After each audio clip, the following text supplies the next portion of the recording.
मु आपनका माध्यम रे माननीय मंत्री महोदय पाखरु जानिबा को चाहूची ओडिसा रे केते सरकारी विद्यालय रे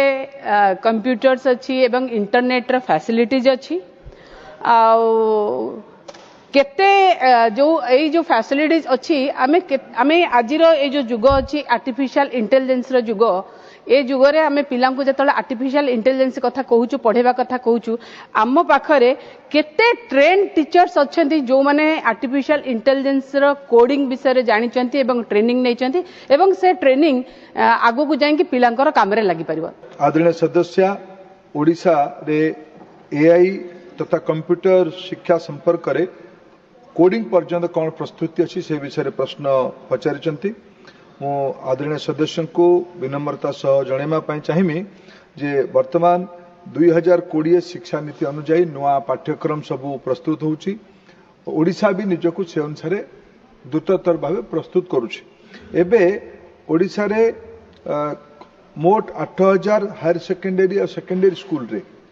कंप्यूटर तथा एआई पढ़ेबार व्यवस्था अछि। ता सह ओडिशा रे जो मूल एआई पाई जो चारोटी मूल स्टेक होल्डर थांती शिक्षक छात्र स्कूल मैनेजमेंट तथा अभिभावक ओडिशा भारत वर्षर अन्य राज्य तुलन में एक अग्रणी एआई इम्प्लीमेंटेड राज्य भाव निजको प्रस्तुत करने आरंभ करें।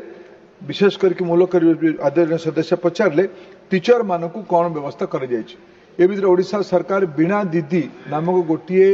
एआई एनेबल्ड ऐप तैयारी करछि जो कि शिक्षक माने निजर एआई दक्षता को बढ़ेवा पाई प्रश्न पचारि पारिबे निजर दक्षता को परिप्रकाश करि पारिबे ये व्यवस्था आज ओडिशा सरकार करछि। ता सह ओडिशा रे 60 रु अधिका जनजाति भाषा अछि जनजाति मातृभाषा अछि अनेक भाषा रे ओडिशा वर्तमान रे ओडिशा सरकार मातृभाषा को भी एआई एनेबल करेगी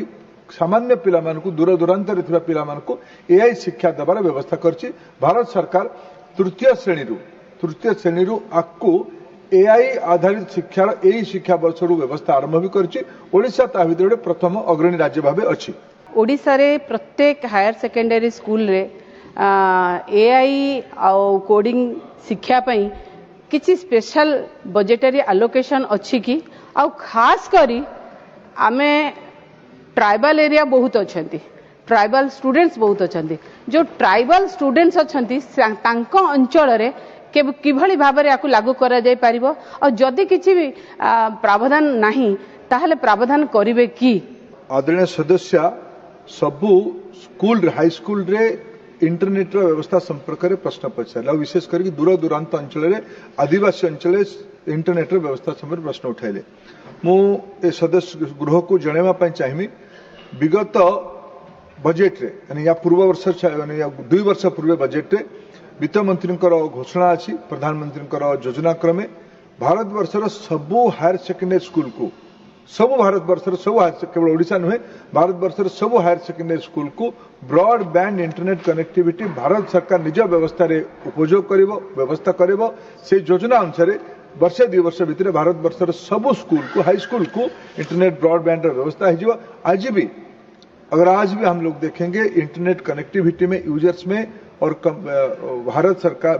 ऑल इंडिया लेवल पे लगभग 60% स्कूल्स में ये व्यवस्था पहुंच चुकी है। बाकी इलाका में 1-2 सालों में पहुंच जाएगा। By next 2-3 years all schools of country high schools of country will be connected with broadband internet connection।